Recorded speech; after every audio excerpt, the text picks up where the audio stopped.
Chapter 2. The most cruel of punishments. March 29th, 3965. It had been 24 hours since I had eaten what pathetic amount of lunch I had stomached the day before.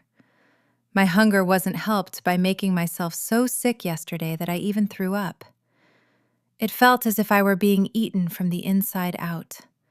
Even my determination to show Queen Lilith that she had failed in her task of punishing me was whittled away by the gnawing sensation. At least the Queen had failed to bore me to death. The guards had cleared my bedroom of nearly everything, but they didn't remove my large, pale wooden desk or the matching bookcase in bed itself. That only boring old medical books occupied the shelves of my bookcase made it useless in curing my boredom. However, my desk was full of many goodies. From art supplies to impossible-to-read homework, the possibilities felt as endless as my supplies. My room was covered with paper. The drawings were meaningless, but they showed how my willpower had waned over the last 24 hours. The earliest drawing showed a misplaced determination to continue calling Madame Maria Mom, for no real mom would do this to their child. The latest one was half plastered to my face from where I had laid my head down on the still drying paint. It was a picture of me holding my stomach, saying, "Hungry." But the paint had smeared, so it looked more like a blob of colors than any actual form. Everything but the word hungry, at least. The word seemed to mock me with its dancing letters that wouldn't stay still. My growling stomach was the only sound in the room. Even my breathing was too shallow, too quiet in the still silence. The smell of acrylic paint clogged my nostrils, but the smell of my sweat was overpowering. Needless to say, I had learned my lesson about antagonizing Queen Lilith. The woman would make my life hell if I did.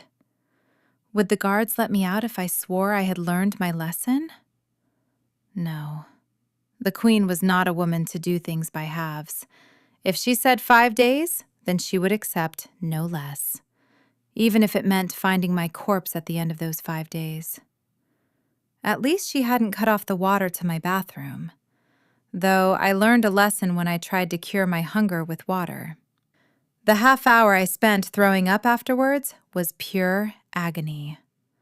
All the water was out of my stomach within the first 5 minutes, but the rest of the time was spent dry heaving. Where was Father when I needed him?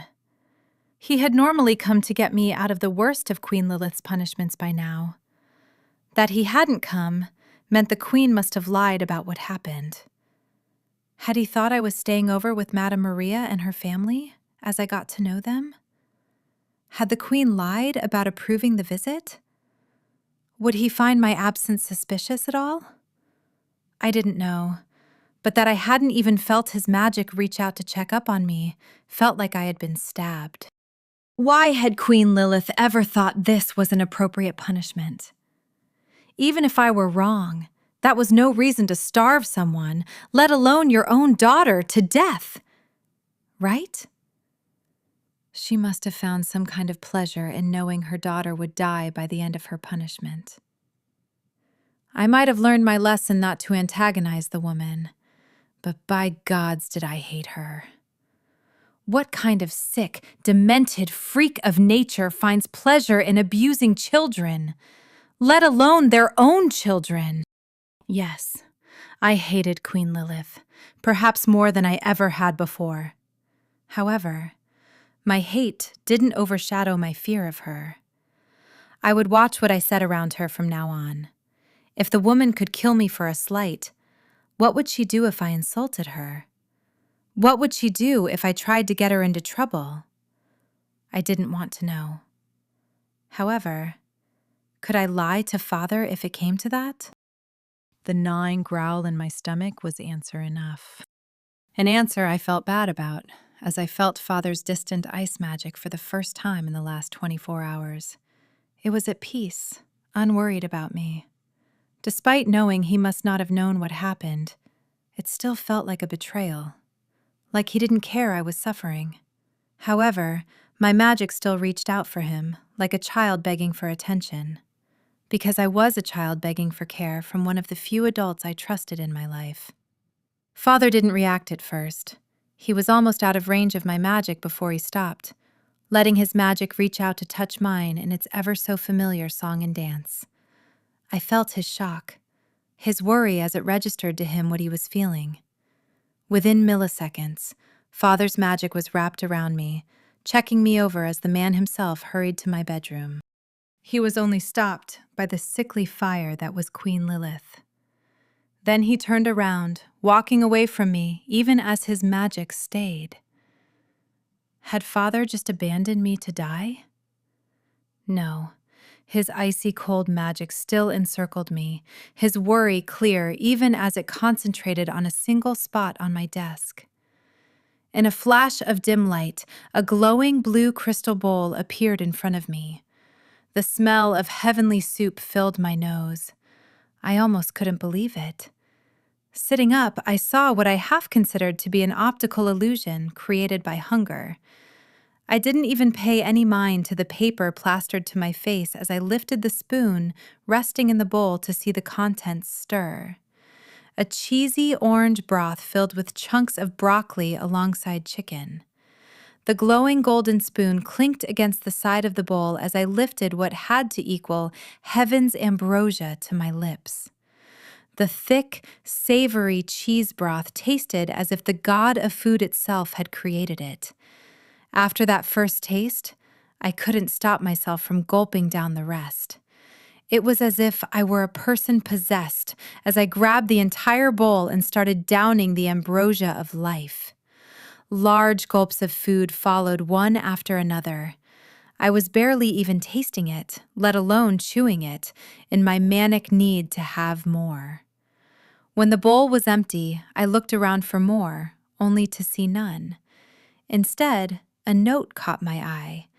It was filled to the brim with Father's small, fanciful cursive, more resembling scribbles than letters with my dyslexia. Emily? You... not feeding you? Lilith? Me? You? Anna? But... be... if... here. Do you need... The note continued for quite a while. However, I couldn't read an entire sentence in it. My name, the word feed, alongside several question marks, was all I could understand. Was Father asking why I was hungry, or if I was hungry? Would he give me more food if I asked for it? How was he expecting me to reply in the first place? It wasn't as if he could hear me halfway across the palace. Did he expect me to write what was wrong? I had a pen, but how did I explain it? It wasn't as if I knew how to spell many words, let alone correctly. I could have tried to spell my words out, but I also didn't want to make a fool of myself by misspelling everything. Instead, I settled on a single word. Hungry! I wrote on the paper under Father's own scribbles. To my amazement, another bowl of that same soup appeared and was eaten at a much calmer pace than the first. I no longer felt the strong, gnawing hunger that was all-consuming, even if I was still hungry by the end of the second bowl. Would more bowls of soup appear if I asked for them? Another. Hungry! Later proved the theory. Father hadn't abandoned me. He just couldn't have come at that moment. I was familiar enough with that line of thought. So the days of my punishment passed in a flurry of artwork and soup. The God-given food never lost its flavor, nor did the pile of paper ever run out. Now, if only it had stayed that way.